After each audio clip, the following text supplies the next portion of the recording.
bemutatjuk a Derrick című bűnügyi sorozatfilmjét. Semmi sem változik.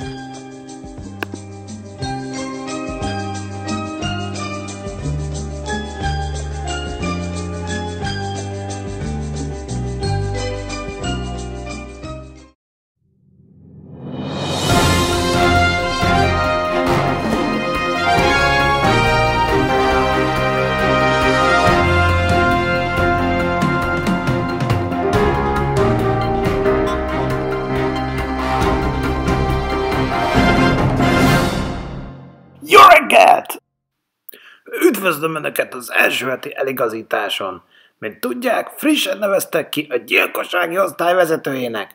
Nem szeretném véka alá rejteni, mostantól minden másképp lesz, mint eddig. Először is bevezetünk egy új, valóban hatékony teljesítmény értékelési rendszert. Már megint? Idén már bevezettük egyszer a 360 fokos értékelést. Egy új tanulmány szerint ezek elavultak, úgyhogy átváltunk a leghatékonyabb 370 fokos értékelésre.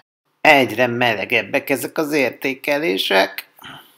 A dolog lényege, hogy dinamizmust vigyünk az értékelésekbe. Mostantól kezdve 3 óránként írjanak egy mondatot arról a kollégájukról, akivel éppen akkor együtt dolgoznak a következő szerkezetben. Kivel, hol, miért? Pozitív érzéseim, negatív érzéseim. Ez most hány mondat? Egy, Harry, de többszörösen összetett. És hova írjuk? Kapunk 370 fokos elemzési sablont? Meg ugye lesz róla oktatás is. Nincs sablon, írják meg e-mailben, vagy azokon a kis policájos jegyzettömbökön. Oktatásra nincs pénz, de pofon egyszerű a dolog. Az eligazításnak vége, jó munkát!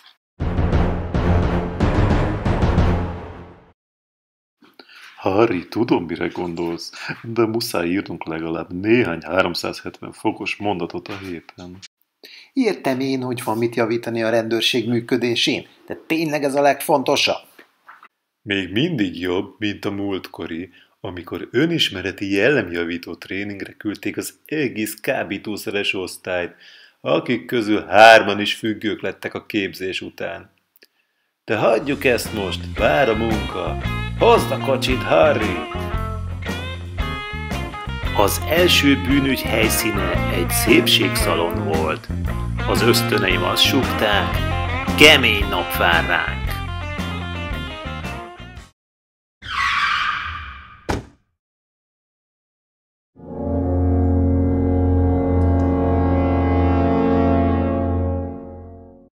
Borzalmas ez a mészárlás, Harry. Igen, még szegény kutyát sem kímélték. A helyszínelők kezdjenek dolgozni.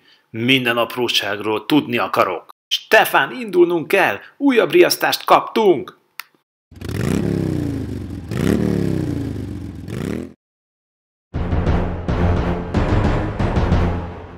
Egy újabb gyilkosság a legaljasabb fajtából. És még a hét közepén sem jártunk.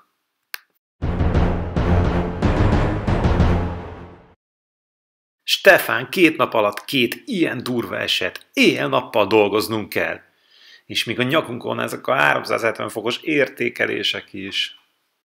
Hagyd a fenébe, Harry, majd holnap összecsapunk valamit. Stefán, újabb hívásunk van, nagy a baj a városban, azonnal indulnunk kell.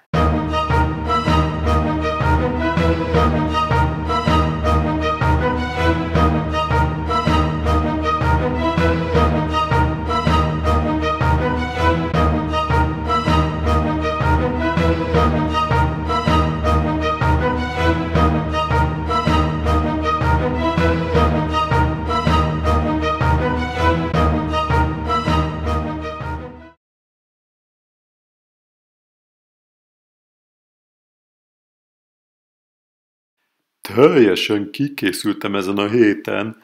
Péntek este 11 van, és még nem is végeztünk. A 370 fokos értékelésről nem is beszélve. Semmi időnk nem volt rá. Mindegy, engem már nem érdekel, Harry. Akkor sem, ha bónuszom múlik rajta.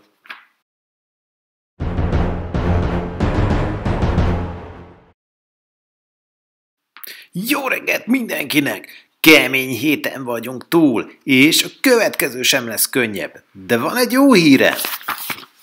Biztos kiértékelték a 370 fokos értékelés értékeit. Felismertük, hogy minőségi munkát csak kiegyensúlyozottan lehet végezni. Ezért kialakítottunk a gyilkossági osztályon egy rekreációs helyiséget. Szabadon használhatják, van benne kanapé, meg zongora, meg édességek, menjenek, lazítsanak! A 12 órás munkanapunk előtt vagy után lazítsunk? És mi van a 370 fokos értékeléssel? Egy teljes napom ráment a héten! Nem értem, miről beszél. Nem olvasta a memót arról, hogy leállítottuk a 370 fokos rendszert? Vagy nem is küldtük ki? Se baj, lényegtelen. Időközben tanulmányok mutatták ki a 370 fokos értékelések hatástalanságát.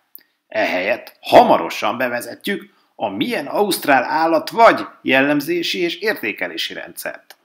Én az előző hét után döglött kacsacsőrű emlős. Mindenki munkára! Véget ért az eligazítás, és ne felejtsenek el rekreációzni.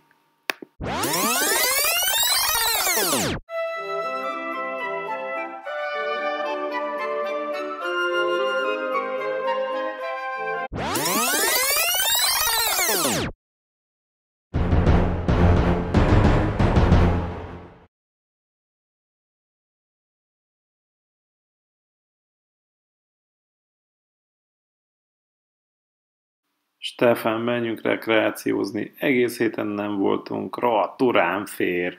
Ilyenkor már be van zárva az a szoba, Harry. Csak délelőtt 10 és délután 4 között lehet bemenni. Mi értelme van egy ilyen újításnak? Senki nem használja semmire. Hát igen, Harry. Sokszor a vezetők csak látszatintézkedéseket hoznak. Az igazi változások meg nem történnek meg. De miért? Hiszen a vak is láthatja, hogy több emberre és jobb szervezésre lenne szükségünk, nem értékelési rendszerekre.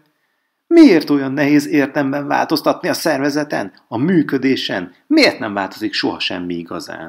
Nem tudom, Harry.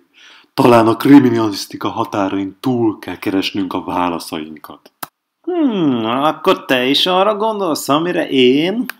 Ó, igen, itt az ideje, hogy tartsunk egy Derrick és Harry találkozót arról, hogy miért nem változik soha semmi.